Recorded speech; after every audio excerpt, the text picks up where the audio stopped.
بسم الله الرحمن الرحيم الحمد لله رب العالمين. الصلاة والسلام على رسوله الأمين وعلى آله وصحابه الطيبين الطاهرين ومن تبعهم بإحسان إلى يوم الدين أما بعد. وقال الله تعالى في القرآن الكريم: أعوذ بالله من الشيطان الرجيم. بسم الله الرحمن الرحيم. يا أيها الذين آمنوا اجتنبوا كثيرا من الظن إن بعض الظن إثم ولا تجسسوا ولا يغتب بعضكم بعضا. وقال رسول الله صلى الله عليه وسلم: إنما الأعمال بالنيات. صدق الله وصدق رسول الله صلى الله عليه وسلم. பேரன்பும் பெரும் கருணையும் கொடைமிக்க பேருமகாரி அல்லாஹ்விற்கே கோடான கோடி புகழ். நபிகள் நாயகம் முஹம்மதுர் ரசூலுல்லாஹ் ஸல்லல்லாஹு அலைஹி வஸல்லம் அவர்களின் மீதும் அவர்களை பின்பற்றி வாழ்ந்த சகாபாக்கள், தாபிஈன்கள், தபஅ தாபிஈன்கள், உலமாக்கள், ஷஹதாக்கள், சாலிஹீன்கள், இங்கு அமர்ந்திருக்கிற நம் அனைவரின் மீதும் அல்லாஹ்வின் அன்பும் அருளும் என்றென்றும் நிறைவாக உண்டாவதாக. அல்லாஹ்வின் கிருபையால் அவனுடைய பொருத்தத்தை நாடியவர்களாக அவனுடைய மாளிகையில் இழ்திகாவுடைய நியத்தோடு அமர்ந்திருக்கிற மார்க்க நண்பர்களே, அல்லாஹு ஜல்ல ஷானுஹு தஆலா எந்த நல்ல விஷயங்களை தங்களுடைய வாழ்க்கையில் ஏற்று நடக்கும்படி கட்டளையிட்டுள்ளானோ அந்த விஷயங்களை தங்களுடைய வாழ்க்கையில் ஏற்று நடக்கும்படியும், எந்த விஷயங்களை விட்டு விலகி இருக்கும்படி கட்டளையிட்டுள்ளானோ அந்த விஷயங்களை விட்டு விலகி இருக்கும்படியும் எனக்கும் உங்களுக்கும் தக்வாவை கொண்டு இறை எச்சத்தை கொண்டு நசீஹத்து செய்தவனாக எனது உரையை ஆரம்பம் செய்கிறேன். அல்லாஹு ஜல்ல ஷானுஹு தஆலா திருக்குர்ஆனில் சொல்லுகிறான்: இல்லாமன் அதல்லாஹு பிகல்பின் சலீம். கல்பே சலீம் என்று சொல்லப்படுகின்ற தூய்மையான உள்ளம் உள்ளவர்கள் தான் நாளை மறுமையில் சுவர்க்கத்திற்குள் நுழைவார்கள் என்பதாக சொல்லுகிறான்.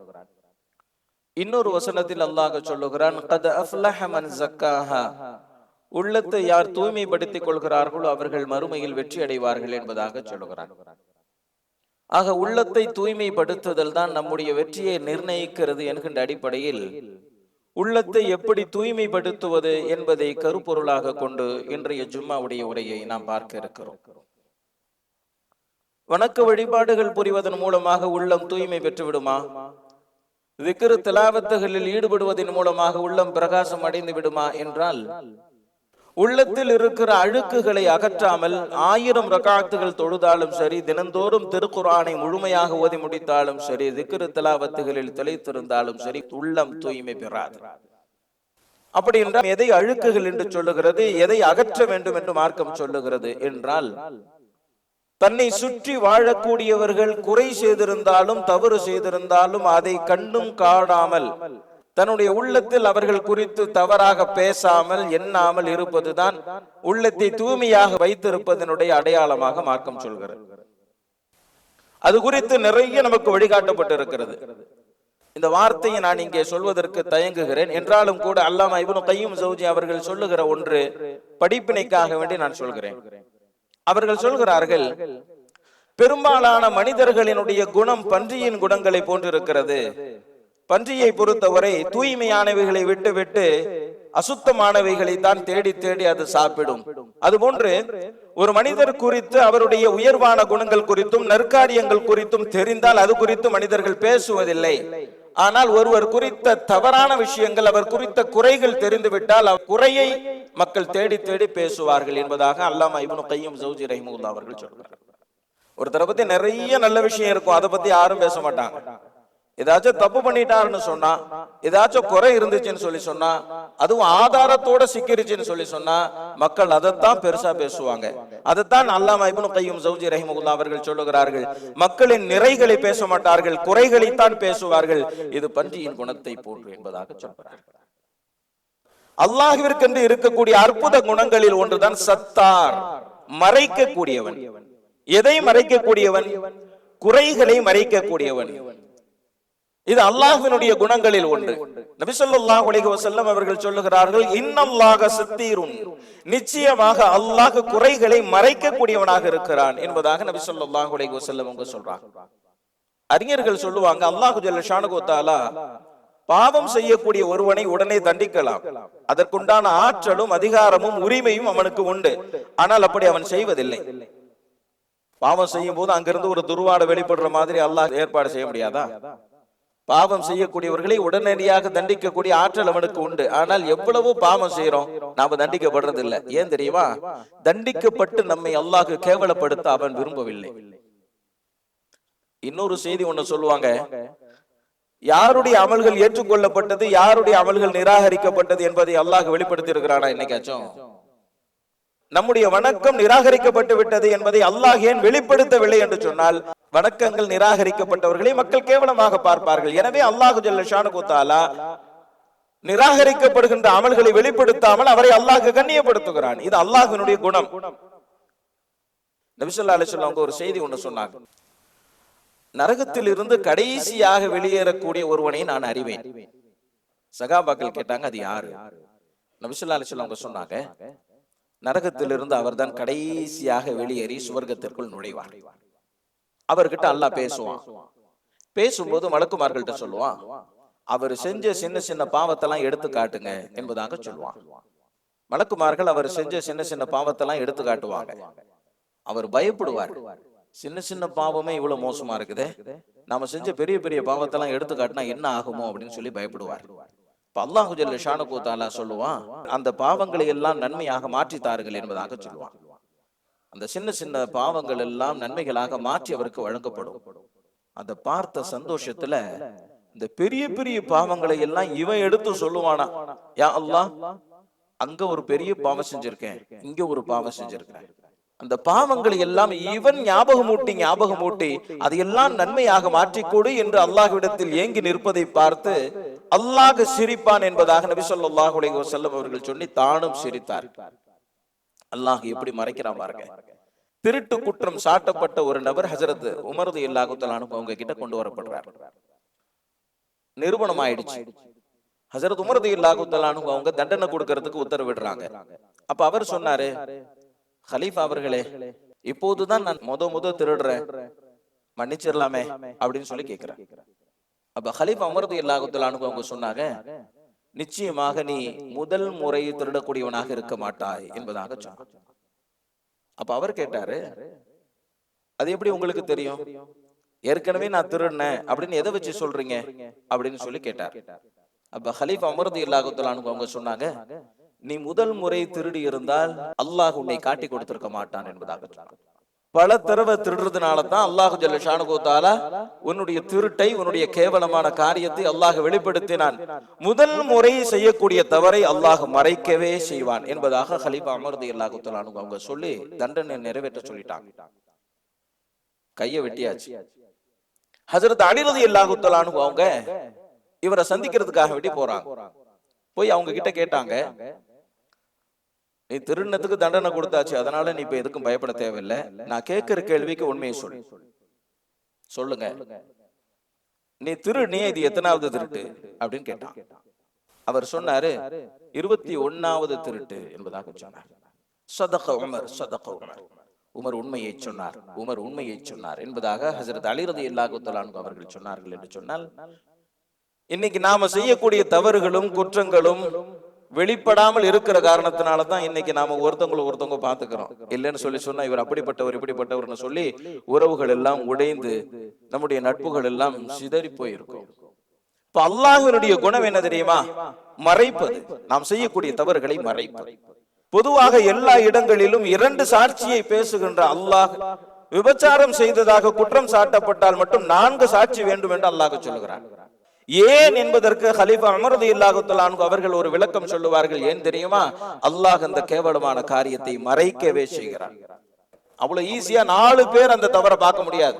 இப்ப தவறை மறைக்கவே அல்லாஹ் ஜல்ல ஷானுஹு தஆலா எல்லா இடங்களிலும் 2 சாட்சி பேசுகிறார் இறைவன், அந்த இடத்தில் 4 சாட்சி பேசுகிறான் என்பதாக ஹலீஃபா உமர் ரலியல்லாஹு தஆலா அன்ஹு சொல்றாங்க. சுருக்கமாக சொல்ல வருகிற கருத்து இதுதான். அல்லாஹ் ஜல்ல ஷானுஹு தஆலா அடியார்கள் கேவலப்படுவதை விரும்புவதில்லை, குறைத்து மதிப்பிடப்படுவதை அவன் விரும்புவதில்லை. நாம் செய்யக்கூடிய தவறுகளை, குறைகளை அவன் கூடுமான அளவிற்கு மறைக்கிறான். அதையும் கடந்துதான் அடியான் கேவலப்பட்டு போகிறான்.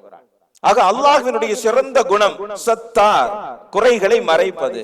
எனவே குறைகளை மறைப்பது அடியார்களுக்கும் இருக்க வேண்டிய அற்புதமான குணம். இந்த குணம் ஏற்பட்டு விட்டாலே உள்ளம் தூய்மையாகிவிடும் என்பதாக மார்க்கம் சொல்லுகிறது. நபி ஸல்லல்லாஹு அலைஹி வஸல்லம் அவங்களுடைய பழக்கமும் அப்படிதான் இருந்துச்சு. மாஇஸ் அப்படின்னு சொல்லி ஒரு சகாபி தப்பு பண்ணிட்டார். ஹஸரத் அபூபக்கர் ரலியல்லாஹு தஆலா அன்ஹு அவங்க கிட்ட வந்து சொன்னாரு, நான் தப்பு பண்ணிட்டேன்னு சொல்லி. ஹஸரத் அபூபக்கர் ரலியல்லாஹு தஆலா அன்ஹு அவங்க சொன்னாங்க, அல்லாஹ் மறைத்திருக்கும் திரையை கிழித்து விடாதே, தனியாக சென்று தௌபா செய் என்பதாக சொன்னார். மனசு அவருக்கு சாந்தம் அடையல. உமர் ரலியல்லாஹு தஆலா அன்ஹு அவங்க கிட்ட வந்து சொன்னார், நான் தப்பு பண்ணிட்டேன்னு சொல்லி. ஹஸரத் உமர் ரலியல்லாஹு தஆலா அன்ஹு அவங்களும் அதையே சொன்னாங்க, தனியா போய் தௌபா செஞ்சிரு, வெளியே சொல்லாத அப்படின்னு சொல்லிட்டாங்க. அவருக்கு ஹஸ்ஸால் அப்படின்னு சொல்லி ஒரு நண்பர் இருந்தாரு, அவர்கிட்டயும் போய் சொன்னார். அவரு சொன்னாரு, நபி ஸல்லல்லாஹு அலைஹி வஸல்லம் கிட்ட போய் சொல்லு அப்படின்னு சொல்லி அறிவுரை சொல்லிட்டார். உடனே அவர் நபி ஸல்லல்லாஹு அலைஹி வஸல்லம் கிட்ட வந்து, யா ரசூலல்லாஹ், நான் தப்பு பண்ணிட்டேன்னு சொல்லி சொல்றார். நபி ஸல்லல்லாஹு அலைஹி வஸல்லம் அப்படியே கண்டு காணாம அப்படியே இந்த பக்கமா போனாங்க. பின்னாடியே போய் அங்க போய் சொன்னார். நபி ஸல்லல்லாஹு அலைஹி வஸல்லம் இன்னொரு இடத்துக்கு போனாங்க. மூணாவது தடவையும் சொன்னார். அங்கிருந்து நாலாவது இடத்துக்கு நபி ஸல்லல்லாஹு அலைஹி வஸல்லம் போனாங்க. நாலாவது முறையும் நபி ஸல்லல்லாஹு அலைஹி வஸல்லம் கிட்ட வந்து, நான் தப்பு பண்ணிட்டேன்னு சொல்லி சொன்னார். நபி ஸல்லல்லாஹு அலைஹி வஸல்லம் சொன்னாங்க, இவர் பைத்தியமா அப்படின்னு சொல்லி கேட்டாங்க. இல்ல, பைத்தியம் இல்ல. குடிச்சிட்டு போதையில உளர்றாரா? இல்ல, அதுவும் இல்ல. நீ தப்பு பண்ணிருக்க மாட்ட, தொற்றுப்ப, முத்தமிட்டிருப்பேன்னு சொன்னார். இல்லை இல்லை, ஒரு கணவன் தன் மனைவியிடம் எதை செய்வானோ அதை செய்தேன் என்று அழுத்தமாக தெளிவாக ஒப்புக்கொள்கிறார். நபி ஸல்லல்லாஹு அலைஹி வஸல்லம் தண்டனை கொடுக்குமாறு உத்தரவிட்டுட்டாங்க. தண்டனை கொடுக்கப்பட்டுருச்சு. இந்த ஹஸ்ஸால் தான் இவருக்கு இப்படி ஒரு ஆலோசனை சொன்னார் அப்படின்னு சொல்லி நபி ஸல்லல்லாஹு அலைஹி வஸல்லம் அவங்களுக்கு சொல்லப்படுது. அந்த ஹஸ்ஸால கூப்பிட்டு நபி ஸல்லல்லாஹு அலைஹி வஸல்லம் சொன்னாங்க, ஹல்லா சதர்தஹு பிஸியாபிக், உன்னுடைய துணியை கொண்டு அப்படியே அவருடைய தவறை நீ மறைத்து இருக்க வேண்டாமா? நீ இப்படி தவறான ஆலோசனை சொல்லிட்டியே அப்படின்னு சொல்லி நபி ஸல்லல்லாஹு அலைஹி வஸல்லம் கடிச்சுக்கிட்டாங்க. அதுக்கப்புறம் ஜனாசா தொட வைக்கப்பட்டது. மற்ற சகாபாக்கள் நான் கேட்டாங்க, யா ரசூலல்லாஹ், விபச்சாரம் செய்த ஒருவருக்கு நீங்கள் ஜனாசா தொட வைத்து நல்லா இல்லையே அப்படின்னு சொன்னாங்க. இப்ப நபி ஸல்லல்லாஹு அலைஹி வஸல்லம் சொன்னாங்க, உங்களுக்கு தெரியுமா, அவர் சுவர்க்கத்தின் நதிகளில் நீந்தி கொண்டிருக்கிறார் என்பதாக சொல்லிவிட்டு நபி ஸல்லல்லாஹு அலைஹி வஸல்லம் அவர்கள் சொன்னார். என்று சொன்னால், ஒரு எவ்வளவு பெரிய தப்பு பண்ணாலும் சரி உடனே தப்பா பேசுற உரிமை நமக்கு கிடையாது. ஏனென்று சொன்னால், மன்னிப்பதற்கு அவன் தயாராக இருக்கிற போது தவறாக பேசுவதற்கு நாம் யார்? எந்த அளவுக்கு இந்த மார்க்கம் நமக்கு வழிகாட்டுது பாருங்க. நபி ஸல்லல்லாஹு அலைஹி வஸல்லம் சொல்றாங்க, ஒரு ஜனாசாவை ஒருத்தர் குளிப்பாட்டுறார், அமானத்தை சரியான முறையில நிறைவேற்றார். அவருடைய உடலில் வெளிப்படக்கூடிய தகாத அடையாளங்களை வெளிப்படுத்தாமல் அவர் மறைத்து விட்டார் என்று சொன்னால், அல்லாஹு ஜல்ல ஷானுஹு தஆலா அன்று பிறந்த பாலகனை போன்று அனைத்து பாவங்களும் மன்னிக்கப்படுகிறார் என்பதாக நபி ஸல்லல்லாஹு அலைஹி வஸல்லம் சொன்னார். இந்த நன்மை வேற எதுக்கு இருக்குது? பிரபலமா நமக்கு தெரிஞ்ச விஷயம், ஹஜ் செய்யறவங்களுக்கு தான் இருக்குது. அந்த நன்மையை நபி ஸல்லல்லாஹு அலைஹி வஸல்லம் சொல்றாங்க, எந்த ஒரு மனிதர் ஜனாசாவை குளிப்பாட்டுகிறார், அவருடைய உடலில் வெளிப்படக்கூடிய தகாத அடையாளங்களை வெளியே சொல்லாமல் மறைத்து விடுகிறார் என்று சொன்னால், அல்லாஹு ஜல்ல ஷானுஹு தஆலா அவருடைய அனைத்து பாவங்களையும் மன்னித்து அன்று பிறந்த பாலகனை போன்று பரிசுத்தப்படுத்தப்படுகிறார் என்பதாக நபி ஸல்லல்லாஹு அலைஹி வஸல்லம் சொல்றாங்க. இன்னொரு ஹதீஸ்ல நபி ஸல்லல்லாஹு அலைஹி வஸல்லம் சொல்றாங்க, யார் மையத்தை குளிப்பாட்டி அவருடைய உடலில் வெளிப்படக்கூடிய தகாத அடையாளங்களை மறைத்து விடுகிறாரோ அவருடைய 40 பெரும் பாவங்களை அல்லாஹ் மன்னித்து விடுகிறான் என்பதாக நபி ஸல்லல்லாஹு அலைஹி வஸல்லம் சொல்றாங்க. என்னங்க முகம் இவ்வளவு கருப்பா இருந்துச்சு, என்னங்க உடல்லாம் இப்படி போயிருச்சு அப்படின்னு சொல்லி அவரை பத்தி சொல்லக்கூடாது. எப்படி இருந்தாலும் சரி, அழகா இருந்துச்சு மையத்து, உடல் நல்லா இருந்துச்சு, அப்படி பொய் சொல்வதை கூட மார்க்கம் அனுமதிக்கிறது. ஆனால் அவர் குறித்து குறை பேசுவதை மார்க்கம் அனுமதிக்கவில்லை. அப்ப அடுத்தவர்கள் குறித்து எவ்வளவு உயர்வாக எண்ண வேண்டும், உயர்வாக பேச வேண்டும்.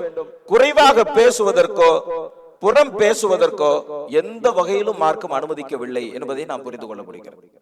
ஹவ்வாத் இப்னு ஜுபைர் அப்படின்னு சொல்லி ஒரு வாலிபர் நபி ஸல்லல்லாஹு அலைஹி வஸல்லம் அவங்களோட பயணத்துக்கு போயிருந்தார். கொஞ்ச தூரத்துல கூடாரம் அமைத்து பெண்கள் எல்லாம் தங்கியிருந்தாங்க. அந்த பக்கமா போனாரு, நிறைய பெண்கள் இருக்கிறத பார்த்தாரு. அவருடைய உள்ளத்துல சின்ன ஊசலாட்டம். என்ன பண்ணிட்டாரு, திரும்ப தன்னுடைய கூடாரத்துக்கு வந்து அவர் போட்டிருந்த அந்த பழைய ட்ரெஸ் எல்லாம் கழட்டி வச்சுட்டு நல்லா நீட்டா ட்ரெஸ் பண்ணிக்கிட்டு திரும்ப அந்த ஏரியாவுக்கு போயிட்டாரு. அங்க போய் அங்க இருக்கக்கூடிய பெண்கள்கிட்ட அப்படியே பேச்சு கொடுத்து அப்படி ஜாலியா பேசிக்கிட்டு இருக்கிறார். நபி ஸல்லல்லாஹு அலைஹி வஸல்லம் அப்படியே அந்த பகுதியை சுத்தி பார்த்துக்கிட்டே வந்தாங்க. அப்படியே அந்த பகுதிக்கு வந்தாங்க, இவர் நிக்கிறதையும் பார்த்துட்டாங்க. நபி ஸல்லல்லாஹு அலைஹி வஸல்லம் அவரை பார்த்து, என்ன ஹையாத், என்ன இங்க நிக்கிறீங்களே, என்ன விஷயம் அப்படின்னு சொல்லி கேட்டான். அவர் சொன்னாரு, என்னுடைய ஒட்டகம் காணா போச்சு, அது அப்படியே தேடிக்கிட்டே வந்தேன் அப்படின்னு சொல்லி சொன்னார். ஓ அப்படியா, சரி தேடு அப்படின்னு சொல்லி நபி ஸல்லல்லாஹு அலைஹி வஸல்லம் போயிட்டாங்க. அவரும் போயிட்டாரு. அப்ப நபி ஸல்லல்லாஹு அலைஹி வஸல்லம் அவங்க அவரை கடத்தெருல வச்சு பார்த்தாங்க. அவர்கிட்ட கேட்டாங்க நபி ஸல்லல்லாஹு அலைஹி வஸல்லம் அவங்க, எப்ப அந்த ஒட்டகம் காணா போச்சு, கிடைச்சிருச்சா அப்படின்னு சொல்லி கேட்டாங்க. அவர் சொன்னாரு, அதெல்லாம் கிடைச்சிருச்சு அப்படின்னு சொல்லிட்டு போயிட்டார். பள்ளிவாசல்ல வச்சு ஒரு தடவை கேட்டாங்க நபி ஸல்லல்லாஹு அலைஹி வஸல்லம், அந்த ஒட்டகம் என்னாச்சு அப்படின்னு சொல்லி, இது கிடைச்சிருச்சு யார சொல்ல அப்படின்னு சொல்லிட்டு அப்படியே போயிட்டார். அதுக்கப்புறம் அவருக்கு ஒரே வெக்கமா போயிருச்சு. நபி ஸல்லல்லாஹு அலைஹி வஸல்லம் அவங்க முன்னாடி போனாக்க அந்த ஒட்டகம் மேட்டரையே பேசிக்கிட்டு இருக்காங்களேன்னு சொல்லிட்டு ரசூலுல்லாஹ் முன்னாடியே வர்றது இல்ல. கடைசியா வந்து தொழுதுட்டு அப்படியே ஓடிடுறது. நபி ஸல்லல்லாஹு அலைஹி வஸல்லம் அவங்க பார்வையிலே படாம அப்படியே ஒளிஞ்சு திரிஞ்சு அப்படியே இருந்துகிட்டு இருக்கிறார். ஒரு தடவை மஸ்ஜித் நபவிக்கு வந்து நிம்மதியா தொழுதுகிட்டு இருக்கிறாரு. நபி ஸல்லல்லாஹு அலைஹி வஸல்லம் பார்த்துட்டாங்க. அப்படியே வந்து ஓரமா உட்கார்ந்தாங்க. இவருக்கு தெரிஞ்சிருச்சு நபி ஸல்லல்லாஹு அலைஹி வஸல்லம் அவங்க ஓரமா உட்கார்ந்து இருக்கிறாங்கன்னு சொல்லி. தொழுவும் போதே நினைக்கிறாரு, தொழுது முடிச்ச உடனே அந்த ஒட்டகத்தை பத்தி கேட்பாங்களோ அப்படின்னு சொல்லிட்டு நல்ல பெரிய சூறாவை ஓதிக்கிட்டு இருக்கிறார். ஏஞ்சி போயிருட்டோம் அப்படின்னு சொல்லி.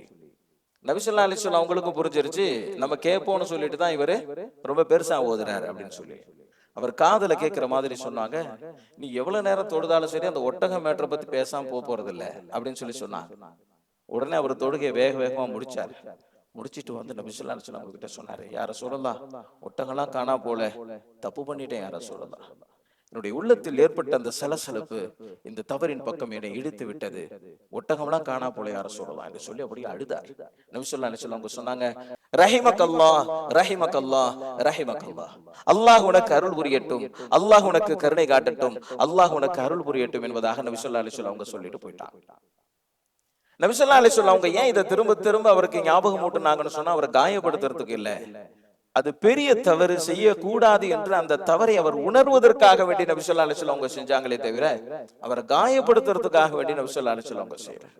தவறை மறைக்கணும், கண்ணியமான முறையில அவர் அணுகணும், அவருடைய தவறை அழகிய முறையில் அவருக்கு புரிய வைக்க வேண்டும். நபி ஸல்லல்லாஹு அலைஹி வஸல்லம் அவருடைய அழகான அந்த அணுகுமுறையை பாருங்க. ஃபுர்ஹபீல் அப்படிங்கிற ஒருத்தர் தளபதியா போட்டு ஹஜரத் உமர் ரலியல்லாஹு தஆலா அன்ஹு அவங்க ஒரு படையை அனுப்புனாங்க. அந்த படை போன இடம் ரொம்ப அனாச்சாரம் நிறைஞ்ச இடமாக இருந்துச்சு. குறிப்பாக மதுபானங்கள் நிறைந்த இடமாக இருந்துச்சு. அப்ப அந்த ஃபுர்ஹபீல் தன்னுடைய படையினரை பார்த்து சொன்னாங்க, ரொம்ப அனாச்சாரம் நிறைந்த இடமாக இருக்குது, மதுபானங்கள் பெருகி இருக்கக்கூடிய இடமாக இருக்குது, யாரும் எந்த தப்பும் பண்ணிடாதீங்க, யாராச்சும் ஏதாச்சும் தப்பு பண்ணிட்டா என்கிட்ட வந்து சொல்லி இந்த உலகத்திலேயே தண்டனையை பெற்றுக் கொள்ளுங்கள் என்பதாக ஃபுர்ஹபீல் அறிவிப்பு ஒன்று செய்றார். படம் திரும்பி வந்துச்சு. இந்த செய்தி ஹஜரத் உமர் ரலியல்லாஹு தஆலா அன்ஹு அவங்களுக்கு வந்துச்சு. அப்ப ஹஜரத் உமர் ரலியல்லாஹு தஆலா அன்ஹு அவங்க ஃபுர்ஹபீலை கூப்பிட்டாங்க. கூப்பிட்டு சொன்னாங்க, எப்பா நீ யாராவது தவறு செஞ்சுட்டா என்கிட்ட சொல்லி உலகத்திலேயே தண்டனையை பெற்றுக் கொள்ளுங்கள் என்று அறிவிப்பு செய்தது உண்மையா அப்படின்னு கேட்டாங்க. ஆமா அப்படின்னு சொல்லி சொன்னார். ஹலீஃபா உமர் ரலியல்லாஹு தஆலா அன்ஹு அவங்க சொன்னாங்க, தவறு செய்யாதீர்கள், ஒருவேளை செய்து விட்டால் தௌபா செய்து விடுங்கள் என்றல்லவா நீ சொல்ல வேண்டும், நீ அதை வெளியே சொல்லி தண்டனையை பெற்றுக் கொள்ளுங்கள் என்று ஏன் சொன்னீர்கள் என்பதாக ஹலீஃபா உமர் ரலியல்லாஹு தஆலா அன்ஹு அவர்கள் ஃபுர்ஹபீலை கடிந்து கொண்டார்கள் என்று நான் பார்க்கிறோம். ஏதாச்சும் தப்பு பண்ணிட்டாங்கன்னு சொல்லி சொன்னா நம்ம கிட்ட விசாரிக்கப்படும் போது பொய் சொல்லி அவங்களை காப்பாத்தி விடணும் அப்படிங்கிறது கிடையாது, தப்பா விளங்கிக்க கூடாது.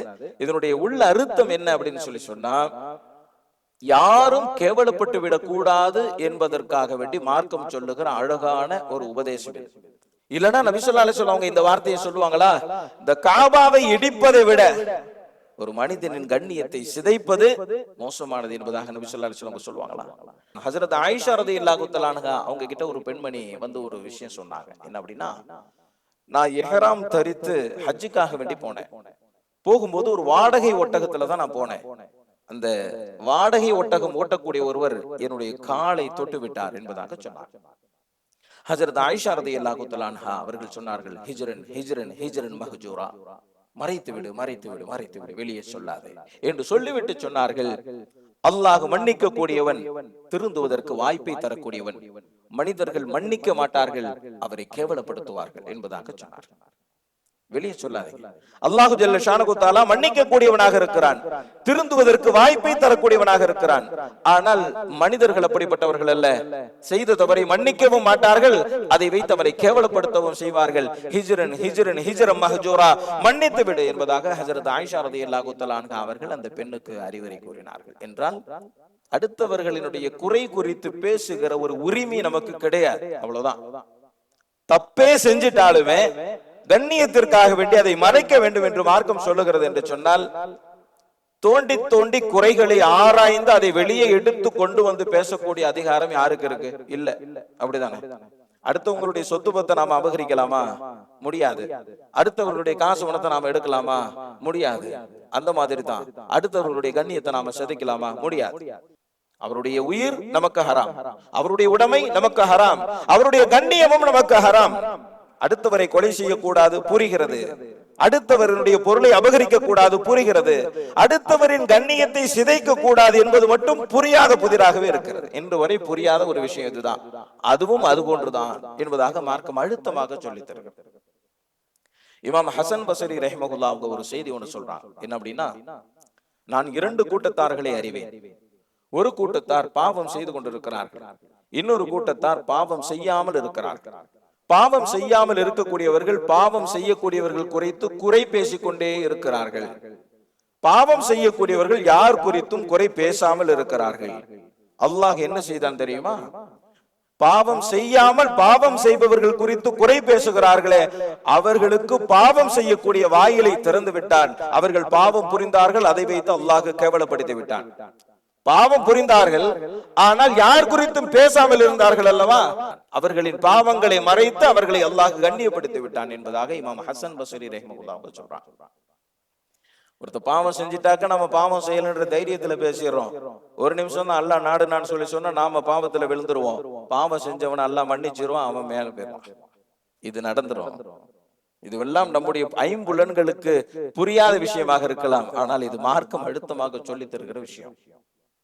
கைஃப அஸ்பஹத என்பதாக ஒரு அறிஞரிடம் கேட்கப்பட்டது. காலை பொழுதை எவ்வாறு நீங்கள் அடைகிறீர்கள் என்பதாக. அந்த அறிஞர் சொன்னார், 2 நிஅமத்துகளுக்கு அல்லாஹ்விற்கு நன்றி செலுத்தக்கூடியவனாக நான் அடைகிறேன். இந்த 2 நிஅமத்துகள் என்ன என்று சொல்றாங்க. ஒன்னு, எனக்கு அல்லாஹ் வழங்கி இருக்கக்கூடிய ஆரோக்கியம். நான் ஆரோக்கியமாக காலை பொழுதை அடைகிறேன், எனவே அவனுக்கு நான் நன்றி செலுத்துகிறேன். 2வது, நான் கண்ணியமாக நான் காலை பொழுதை அடைகிறேன். என்னுடைய குறைகளை அல்லாஹ் மறைத்த காரணத்தினால் அந்த கண்ணியம் கிடைக்கிறது. எனவே ஆரோக்கியமானவனாகவும் கண்ணியமானவனாகவும் ஒவ்வொரு காலை பொழுதையும் நான் அடைகிறேன். அதற்காக வேண்டியே அல்லாஹ்விற்கு நான் நன்றி செலுத்துகிறேன் என்பதாக அந்த அறிஞர் சொன்னார். அதனால தான் மத்தவங்க பாராட்டுனா நம்முடைய முன்னோர்கள் இப்படி சொல்லுவாங்களாம், யா அல்லாஹ், என்னுடைய குறையை அவர்கள் அறியாத காரணத்தினால் அவர்கள் என்னை பாராட்டுகிறார்கள், ஆனால் அதை அறிந்தவன் நீயாக இருக்கிறாய், எனவே நீ என்னை மன்னித்து விடு. அவர்கள் என்னை உயர்வாக நினைத்து அவர்கள் என்னை பாராட்டுகிறார்கள், அவர்கள் எண்ணுவதை விட உண்மையிலேயே என்னை உயர்வானவனாக நீ ஆக்கிவிடு என்பதாக துஆ செய்வார்கள். அவர்கள் என்ன பாராட்டுறாங்க, ஏன் தெரியுமா? என்னுடைய குறை அவங்களுக்கு தெரியல, அதனால பாராட்டுறாங்க. ஆனா அந்த குறைய தெரிஞ்சவன் நீ, அதனால நீ என்ன மன்னிச்சிரு. 1. 2வது, அவர்கள் என்னை உயர்வாக எண்ணியே பாராட்டுகிறார்கள், அவர்கள் எண்ணுவதை விட என்னை மேன்மையானவனாக ஆக்கிவிடு என்பதாக துஆ செய்வார்கள் என்பதெல்லாம் நாம் பார்க்கிறோம். நபி ஸல்லல்லாஹு அலைஹி வஸல்லம் ஒரு ஹதீஸ்ல அழகா சொல்லுவாங்க, எந்த ஒரு மனிதர் ஒரு முஸ்லிமினுடைய குறையை மறைக்கிறாரோ அவருக்கு அல்லாஹ் எந்த கூலியை வழங்குகிறான் தெரியுமா? உயிரோடு புதைக்கப்படுகிற ஒரு குழந்தைக்கு யார் வாழ்க்கை தருகிறார்களோ அப்படிப்பட்டவர்களுக்கு அல்லாஹ் எந்த நன்மையை வழங்குவானோ அந்த நன்மையை ஒரு முஸ்லிமினுடைய குறையை மறைக்கக்கூடியவர்களுக்கு அல்லாஹ் வழங்குகிறான் என்பதாக சொன்னார். இன்னொரு ஹதீஸ்ல நபி ஸல்லல்லாஹு அலைஹி வஸல்லம் சொன்னாங்க, இந்த உலகத்தில் யார் முஃமின்களின் குறைகளை மறைக்கிறாரோ நாளை மறுமையில் அவருடைய குறையை அல்லாஹ் மறைக்கிறான் என்பதாக சொன்னார். அல்லாஹ் குர்ஆன்ல சொல்றான், யா அய்யுஹல்லதீன ஆமனு ஜ்தனிபு கஸீரம் மினல்-ظن இன்ன பஅத-ظن இஸ்முன் வலா தஜஸ்ஸஸு. ஈமான் கொண்டவர்களே, அடுத்தவர்கள் குறித்து தவறாக எண்ண வேண்டாம். நீங்கள் அவ்வாறு எண்ணுவது பாவம். அடுத்தவர்களின் குறைகளை தோண்டி தோண்டி ஆராய வேண்டாம் என்பதாக அல்லாஹ் கட்டளை வாக்கியத்தில் இதை சொல்லுகிறான். இன்னொரு வசனத்தில் அல்லாஹ் ஜல்ல ஷானஹு தஆலா சொல்லுகிறான், இன்னல் லதீன யுஹிப்பூன அன் தஷீஅல் ஃபாஹிஷத ஃபில் லதீன ஆமனு லஹும் அஸாபுன் அலீமுன் ஃபித் துன்யா வல் ஆখিরা. யார் பாவங்கள் பரவ வேண்டும் என்று ஆசைப்படுகிறார்களோ அவர்களுக்கு உலகத்திலும் வேதனை உண்டு, நாளை மறுமையிலும் வேதனை உண்டு என்பதாக அல்லாஹ் சொல்லுகிறான். இங்க உள்ள தப்பு அங்க சொல்றது, அங்க உள்ள தப்பு இங்க சொல்றது, அவருடைய குறை அங்க சொல்றது, அவருடைய குறை இங்க சொல்றதுன்னு சொல்லி பாவத்தை சகஜமாக்கக்கூடிய வேலையாக இந்த மார்க்கம் சொல்லுகிறது. அவர் ஏமாத்திட்டாரு, இவர் அநியாயம் பண்ணிட்டாருன்னு சொல்லி அவர் குறித்து இவர் குறித்து பேசணும் அப்படின்னு சொல்லி சொன்னா அநியாயம் செய்வது என்பது, அபகரிப்பது என்பது, பொய் பேசுவது, வாக்குறுதி மீறுவது என்பது ஒரு சகஜமான நிலையாக அது ஆகிவிடும் அல்லவா? இதைத்தான் அல்லாஹ் சொல்லுகிறார். பாவத்தை பரப்புவது, பாவத்தை சகஜமாக்குவது, பாவத்தை எளிமையாக்குவது, இந்த வேலையை செய்யக்கூடியவருக்கு இந்த உலகத்திலும் தண்டனை, நாளை மறுமையிலும் தண்டனை என்பதாக அல்லாஹ் சொல்லுகிறான். அடியார்கள் அடியார்களுக்கு செய்ய வேண்டிய கடமைகள் என்கின்ற மைய கருத்தை வைத்துத்தான் ஒரு 10 வாரமாக நம்ம பயான் பேசிக்கிட்டு இருக்கோம். அதுல ரொம்ப முக்கியமான விஷயம் அப்படின்னு சொன்னா, அல்லாஹ்விற்கு செய்ய வேண்டிய கடமை ஒன்று, அடியார்களுக்கு செய்ய வேண்டிய கடமை ஒன்று. அல்லாஹ்விற்கு செய்ய வேண்டிய கடமைகளை நிறைவாக ஆற்றக்கூடிய ஒருவர் அடியார்களுக்கு ஆற்ற வேண்டிய கடமைகளில் குறை செய்தாலும் இவரால் வெற்றி அடைய முடியாது என்கின்ற அடிப்படையில் அடுத்தவர்களுக்கு செய்ய வேண்டிய கடமை என்ன, அவர்களுக்கான உரிமை என்ன என்பதை புரியாமல் இம்மை மறுமையில் வெற்றி அடைய முடியாது என்பதை அழுத்தமாக நம்முடைய உள்ளத்திலே பதிய வைத்துக் கொள்ள வேண்டும். அல்லாஹு ஜல்ல ஷானுஹு தஆலா அடுத்தவர்களை கண்ணியமாக பேசக்கூடிய உயர்ந்த உள்ளத்தை அல்லாஹ் நமக்கு தந்தருள்வானாக. وآخر دعوانا الحمد لله رب العالمين. السلام عليكم ورحمة الله وبركاته. பள்ளிவாசலின் பராமரிப்பிற்காக வேண்டிய தாராளமாக உதவி செய்யுங்கள். அல்லாஹ் ஜல்ல ஷானுஹு தஆலா நாம் செய்யக்கூடிய உதவிகளுக்கு நிரப்பமான நற்கூலியை வழங்குவானாக. حبيب الله رسول الله إمام المرسلين حبيب الله